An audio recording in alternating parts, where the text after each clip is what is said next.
Salam, selamat pagi Bapak Ibu Saudara. Berjumpa kembali dengan saya Yohanes Ratueda di channel kita bersama, channel Pendeta Yohanes RE. Pagi hari ini Bapak Ibu Saudara, kembali saya akan menyajikan kebenaran firman Tuhan untuk kita semua. Namun sebelumnya mari kita berdoa terlebih dahulu memohon pimpinan Tuhan. Kita berdoa. Bapa di sorga, di dalam nama Tuhan Yesus Juru Selamat kami yang hidup, dalam Allah Roh Kudus yang senantiasa menolong kami untuk mengerti dan memimpin kami ke dalam seluruh kebenaran.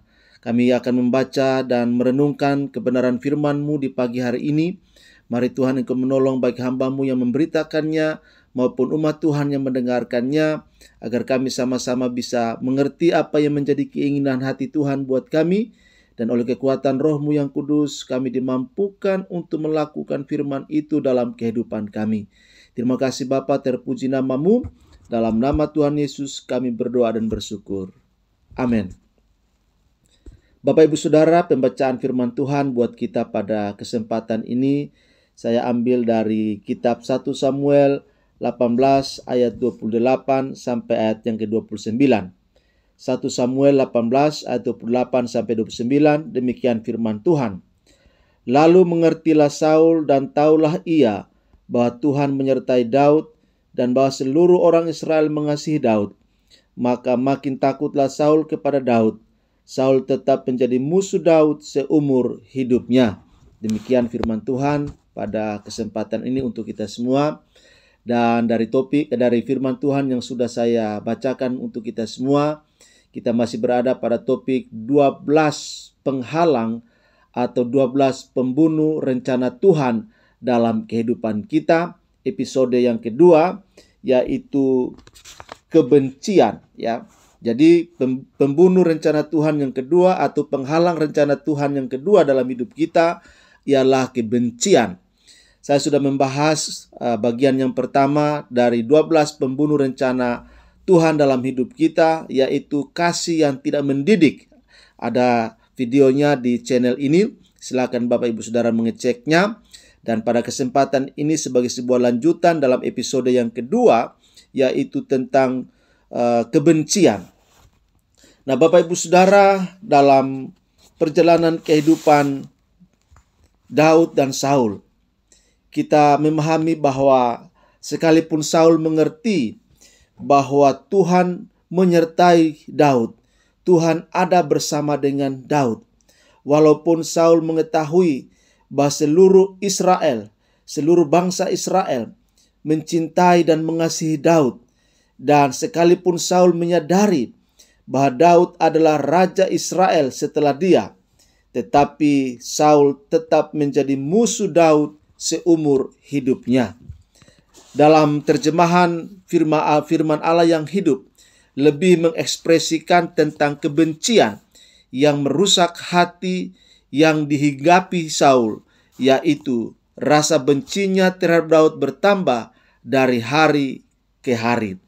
Nah Bapak Ibu Saudara, hal penting yang harus ditanamkan di hati kita di hari-hari terakhir ini adalah Tuhan tidak memakai orang-orang yang sulit melepaskan kebencian di dalam hati mereka.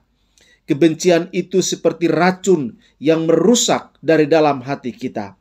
Kebencian yang bertumbuh subur itu akan menjadi pembunuh, akan menjadi penghalang rencana Tuhan, baik terhadap diri kita sendiri maupun terhadap orang lain.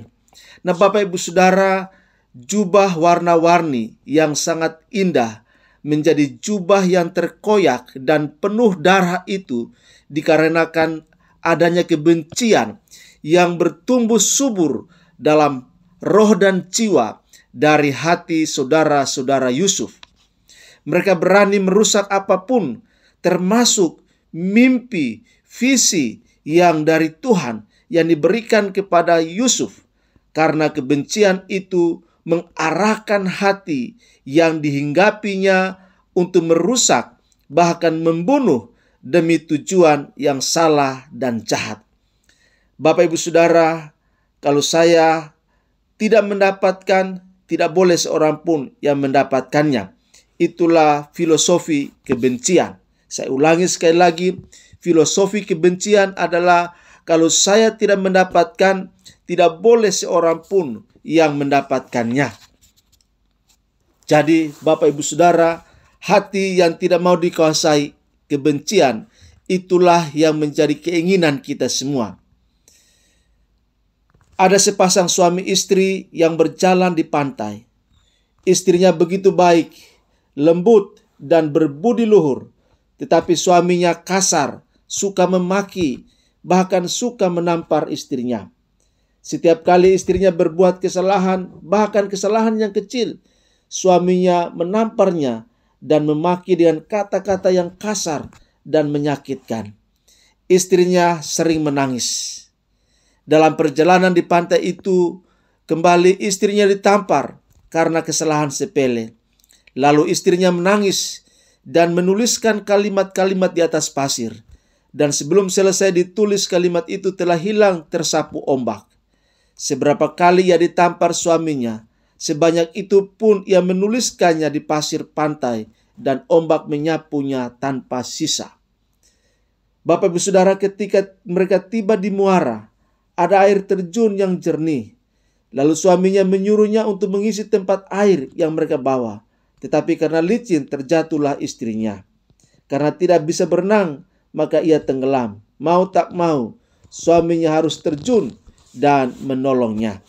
Setelah istrinya menuliskan kalimat-kalimat tentang suaminya yang telah menolongnya pada sebuah batu.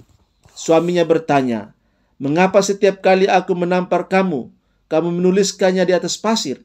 Dan mengapa sekarang malah kamu menuliskannya di atas batu?" "Suamiku," jawab istrinya, "setiap kali kamu menampar aku sedih dan terluka. Tetapi aku tidak mau menyimpan kesedihan dan luka. Karena itu aku menuliskan semua kesedihan dan luka itu di atas pasir. Baru saja saya menuliskan kalimat, 'Kamu adalah suami yang jahat. Kamu adalah suami yang kejam.' Kalimat-kalimat itu tidak pernah terselesaikan tertulis di atas pasir, sebab ombak segera menyapunya. Dan setiap kali ombak menyapu tulisan-tulisan itu, kesedihan dan luka di hatiku juga tersapu bersamaan dengan ombak yang menyapu itu. Tetapi aku menuliskan kalimat-kalimat di atas batu setiap kali suamiku baik kepadaku, setiap kali suamiku menolong aku, dan setiap kali suamiku memperhatikanku. Aku menuliskan suamiku baik, suamiku menolongku, dan suamiku memperhatikanku pada sebuah batu supaya kalimat-kalimat itu tidak mudah hilang dalam hatiku.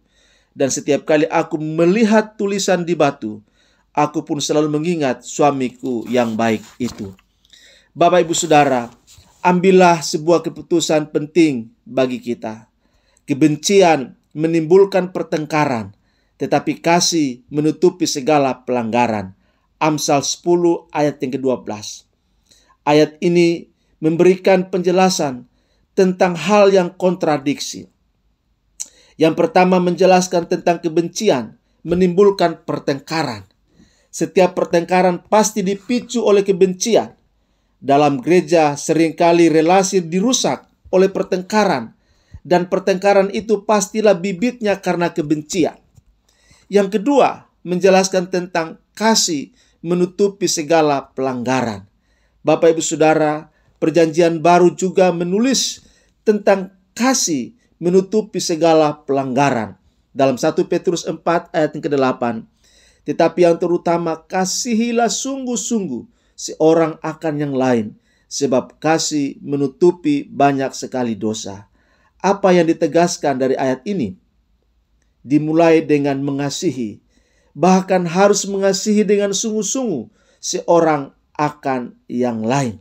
Dalam terjemahan yang lain dikatakan begini, "Yang lebih penting dari semua itu, kalian harus sungguh-sungguh mengasihi satu sama lain, sebab dengan saling mengasihi, kalian akan mampu untuk saling mengampuni." 1 Petrus 4 ayat yang ke-8. Bapak Ibu Saudara, dalam terjemahan ini menjelaskan lebih sederhana kepada kita, bahwa dengan saling mengasihi, kalian akan mampu untuk saling mengampuni. Bapak Ibu Saudara, hanya hati yang bersedia melepaskan kebencian yang bisa hidup dalam kasih yang menutupi banyak pelanggaran. Tetapi bagi orang yang sulit melepaskan kebencian, kebencian mereka akan memicu pertengkaran, dan pertengkaran akan memicu pelanggaran. Dalam Amsal 17 ayat yang ke-19, firman Tuhan berkata, siapa suka bertengkar, suka juga kepada pelanggaran. Siapa memewahkan pintunya, mencari kehancuran. Bapak Ibu Saudara, biarlah di hari-hari terakhir ini, Tuhan menemukan pada diri kita hati yang terbebas dari kebencian. Dan Tuhan menemukan hati kita yang dipenuhi dengan kasih di hadapannya, yang kita praktekkan dalam relasi sosial kita, dalam interaksi kita, dalam rumah tangga, hubungan suami istri, hubungan orang tua dengan anak, hubungan jemaat dengan jemaat yang lain, hubungan pelayan yang satu dengan pelayan yang lain, hubungan hamba Tuhan yang satu dan hubungan dengan hamba Tuhan yang lain. Dan biarlah Tuhan tersenyum melihat kita yang memiliki hati yang dipenuhi dengan kasih. Karena hanya hati yang dilimpahi dengan kasih Allah lah yang bisa menyingkirkan, membuang, dan meninggalkan kebencian. Bapak Ibu Saudara, hidup dalam kebencian itu tidak sehat. Itu akan menimbulkan berbagai macam penyakit. Karena itu, buanglah semua kebencian. Sebab salah satu pemicu sakit adalah kebencian. Karena itu, jika kita mau hidup sehat, mari kita bebaskan diri dari penjara kebencian dan bongkar kebencian itu dengan kasih Allah yang sanggup menerobos jauh kedalaman hati, roh, dan jiwa kita. Demikian Bapak Ibu Saudara, pada episode yang kedua tentang 12 pembunuh penghalang rencana Tuhan dalam hidup kita. Yang kedua ialah kebencian. Saya percaya bahwa Bapak Ibu Saudara diberkati dengan firman Tuhan pada kesempatan ini. Tuhan memberkati kita. Amin. Kita berdoa. Bapa di surga, kami bersyukur untuk kebenaran firman Tuhan yang begitu indah buat kami, mengingatkan kami betapa penting kami hidup bebas dari kebencian, karena kami tahu kebencian itu tidak ada gunanya bagi kami. Kebencian itu sampah yang harus kami singkirkan dari dalam roh dan jiwa kami. Dan mari Tuhan, kiranya Engkau menolong kami supaya bejana hati kami diisi dengan kasih-Mu ya Tuhan. Karena dengan kasih-Mu itulah kami mampu melepaskan kebencian, melepaskan dendam, melepaskan sakit hati, dan membiarkan kebaikan-kebaikan Tuhan mengalir dengan leluasa, menguasai bejana hati kami, bejana jiwa kami, sehingga kami menjadi orang-orang yang sungguh-sungguh mengasihi satu sama yang lain. Dan dengan demikian kami bertumbuh dalam kasih karunia kepada Engkau dan menjadi berkat bagi sesama kami. Terima kasih Tuhan, terpuji, termulia Engkau. Jika ada di antara kami yang terus menyimpan kebencian, biarlah firman Tuhan pada kesempatan ini membantu mereka untuk melepaskan diri dari roh kebencian dan membiarkan hati mereka digerakkan oleh Roh Kudus untuk hidup dalam cinta kasih. Terima kasih Tuhan, terpuji, termulia Engkau. Ini doa kami Tuhan, ini permohonan kami. Dalam nama Tuhan Yesus, kami naikkan doa ini kepada Bapa di sorga. Haleluya. Amin. Demikian firman Tuhan buat kita pada kesempatan ini.